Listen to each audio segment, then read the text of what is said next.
Hi, I am Neeta Sharma from PM Expert. Today, I will explain regression in machine learning using a simple and visual example. Let's get started. Regression predicts a continuous number. For example, predicting the exam score from hours studied or predicting the price of a house from its size.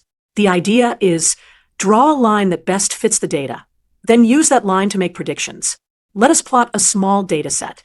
The horizontal axis is hours studied, and the vertical axis is exam score. We will place 5 data points from a small survey of students. We will use a straight line model. We say y hat equals mx plus b. Here, m is the slope, how steep the line is, and b is the vertical intercept, where the line crosses the y-axis. To find a good line, we compare how far the points are from the line. Those vertical distances are called errors or residuals. Here is a not-so-good line. The red segments show the errors. Here is a better line with smaller errors. We measure error using the mean squared error. Mean squared error equals the average of parenthesis, y minus y hat close parenthesis squared. Lower is better. For our tiny data set, a very reasonable best fit line is y equals 8 plus 10x.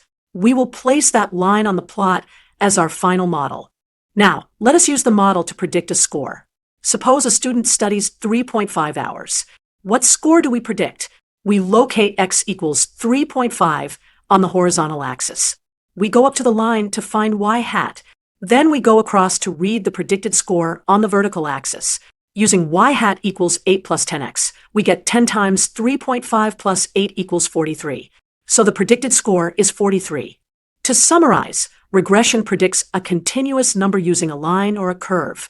We choose parameters that make the mean squared error small. Once the model is fit, we can make predictions for new inputs. Thank you for learning with PM Expert. I am Neeta Sharma. See you next time.